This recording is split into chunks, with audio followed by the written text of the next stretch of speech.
I should begin this entry by saying how truly sorry I am to anyone who read part 4. I had no idea that was going to happen. The agents assured me that every trace of the story has been removed from the internet and there is nothing to worry about. If you were unfortunate enough to have read part 4, I beg you, for your own sake, try to forget everything. If you experience nosebleeds, dizziness, migraines, or hallucinations, go immediately to the emergency room. If you have a recurring dream of an island made of song, under no circumstances should you approach or attempt to open the blue door with the painting of a crow on it. If you did not read part 4, there was no part 4. It does not exist. Forget you ever heard of it. By now, you probably already know it. There is a shitty gas station at the edge of our small town, and that weird things have been happening there. The city council has personally asked me to stop talking about it, as there has been some astute readers that not only track down our small town from the brief descriptions I've given, but actually come and visited me at work. I heard that one of them has joined a mathematist, and as far as I know, the other 2 are still missing. Once again, I'm sorry. I'm not working right now. It's the first legitimate break I've had since I first started writing my stories on receipt paper all that time ago. Time moves funny here, flowing slow and fast all at once, like molasses out of a shotgun.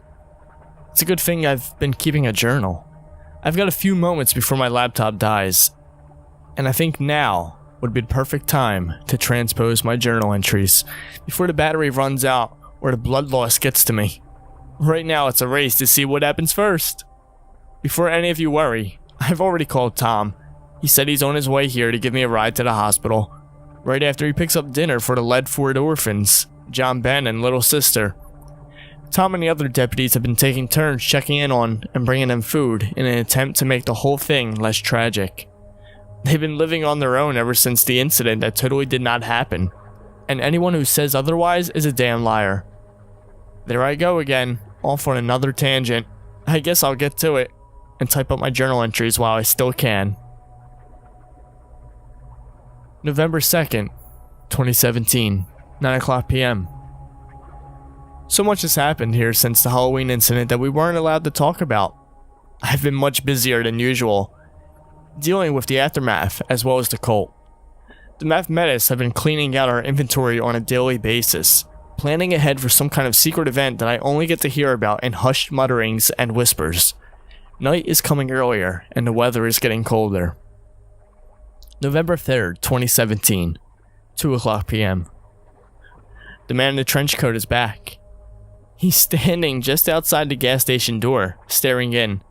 He's been there for almost an hour now. On the bright side, I haven't had a customer come in since he showed up. On the not so bright side, I can't help but feel like he's trying to put thoughts into my head. He won't be able to though. I've had way too much practice. Kiefler came in earlier today, before the sun went down, and sat in a booth drinking coffee for a while. Eventually Spencer Middleton showed up. Spencer had a word with Kiefer.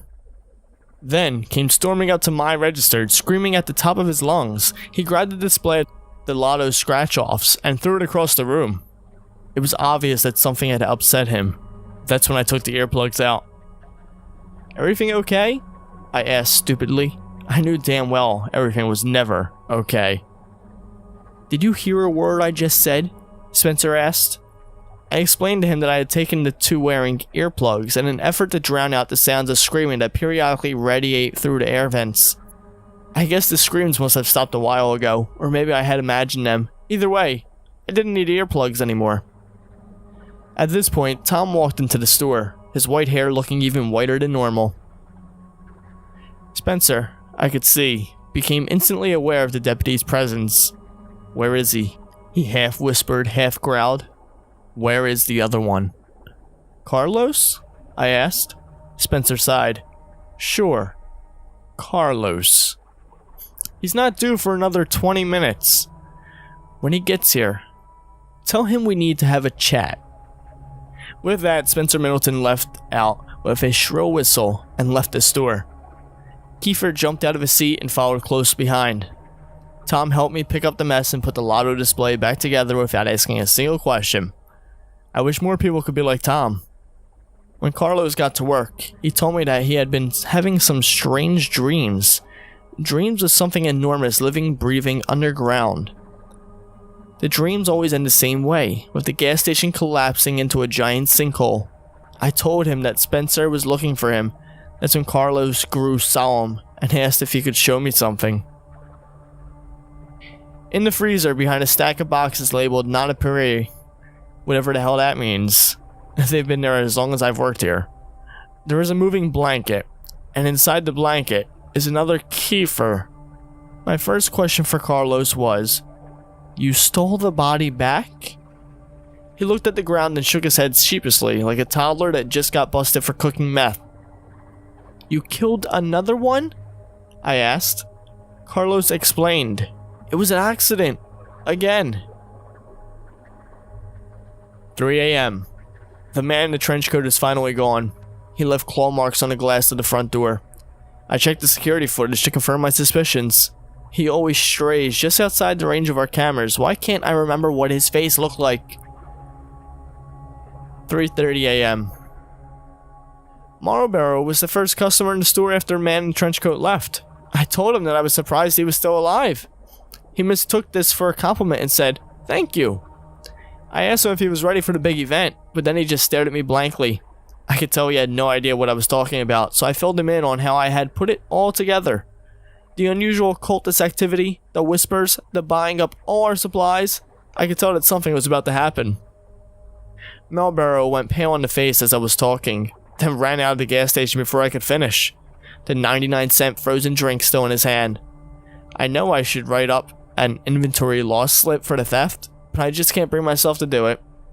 As hard as it is to explain, there's just something about Marlboro that makes me genuinely feel sorry for him. 6 a.m. I caught myself digging again. I don't know how long I was out there, or who I was running the store while I was gone. The hole is so deep now that I nearly can't climb out on my own. I should maybe think about considering the possibility of one day asking a doctor if this is normal. 8 a.m. Marlboro is currently crying in a dry storage closet. Through his sobs, I could barely make out the story. Marlboro went on some kind of vision quest for the last week and has no idea what the other cultists had been stocking up for.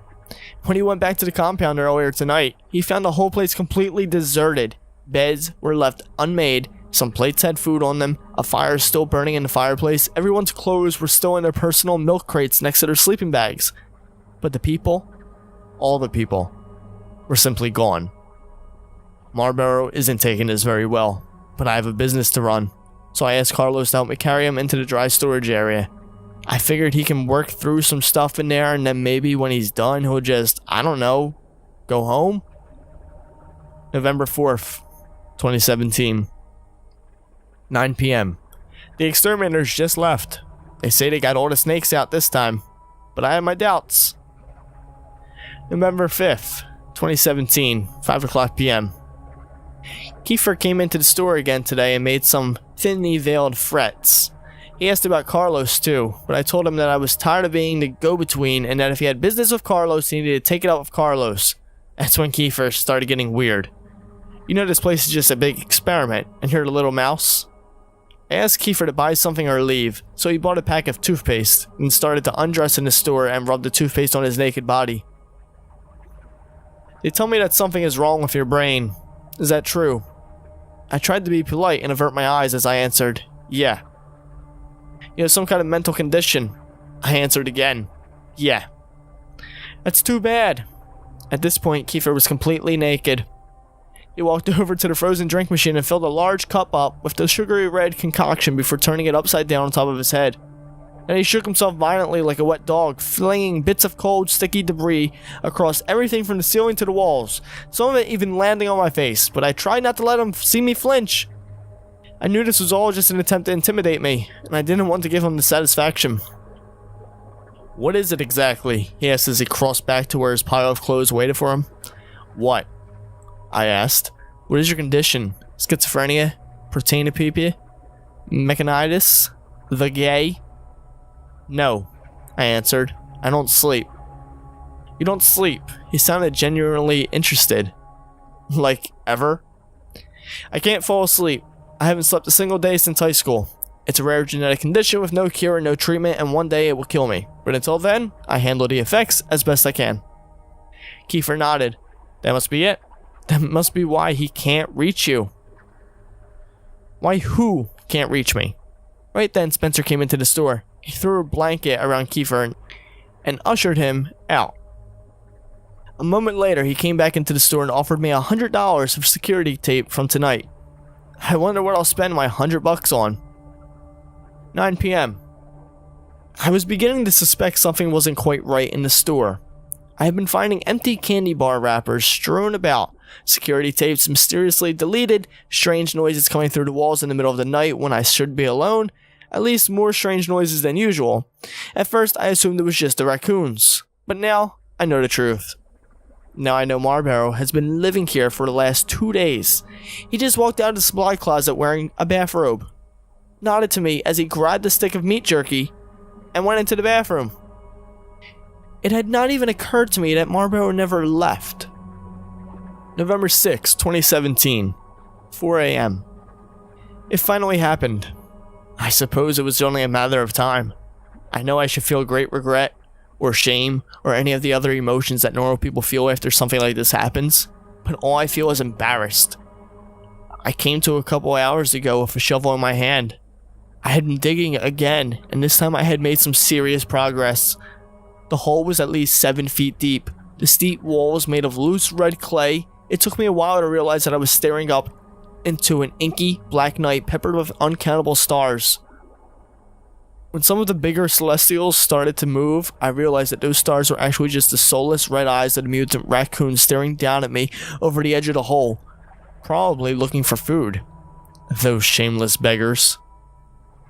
I checked the shovel out of the hole, and that's when I heard it. Imagine the sound of a butcher's knife hitting a watermelon, like a solid, wet thwack. Now imagine the watermelon gurgling and falling over like a sack of potatoes. Oh man, this metaphor has really gotten away from me.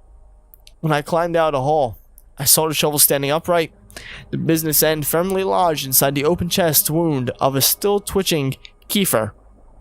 The Kiefer was dead before I got to his side. In the final act of defiance, he had turned both of his middle fingers up to me. I felt just the slightest amount of respect for him before I went into a mental state that I can only describe as subdued panic. The first thing I wanted to do was find something to wrap the body in because surely Spencer Middleton would come for it soon. While I went into the gas station, I was surprised to find that Marlboro had taken it upon himself to work the cash register while I was gone. He was ringing up one of our regulars, Charles, a great big fat man that always buys soap and boiled peanuts. I nabbed a tarp off the shelf and took it outside. That's when I learned something. Kiefer is heavy, like really heavy. I understand a human body is basically just meaty, fleshy water balloon full of guts and excrement, but nothing could prepare me for how leaky and gross and heavy a dead man could be. It was only by some miracle that I managed to drag Kiefer through the back door and into the freezer without being seen. It took all my strength to put a mask behind the boxes and onto the stack with the other 3. While I finally finished, I had worked up a sweat, and even the cold of the freezer wasn't enough to keep me cool. As I stood there letting my breath come back and adrenaline wear off, I took stock of my situation. That's when it dawned on me. There were 4 Kiefers in that freezer with me. 4 Kiefers. Where the hell did the other 2 come from? The freezer door opened and Marlboro entered, dragging a dead Kiefer by the legs. He stopped and made eye contact with me. When he saw the Kiefers at my feet, I said the only thing I could think of. Well, this is awkward. Marlboro and I decided to open a bottle of Strega liqueur and have a few drinks. He explained that he had accidentally killed Kiefer a couple times. I totally understood. The guy was just so easy to kill. At one point, Carlos came into the freezer to grab a box of cookie dough. He didn't even acknowledge all the Kiefers. My laptop's battery is currently at 2%. It's obvious now that I won't have time to transcribe the rest of my journals before it dies. I don't have time to tell you how I ended up at the bottom of a hole underneath at the store with a broken leg. But I can tell you that I hear something moving above me. Which is good because I think I'm not alone down here. If you're reading this, it means I managed to upload my story. If you're not reading this, then I don't know. What even are you? Someone just called my name from the top of the hole. I think it was Carlos. I wonder what happened to Tom. Why didn't Tom ever show up? Come to think of it, I seem to remember Tom didn't survive the Halloween incident. Wait, who the hell have I been talking to this entire time? I promise that if I survive long enough to recharge my battery, I will come back and tell the rest. Until then, I guess this story is to be continued.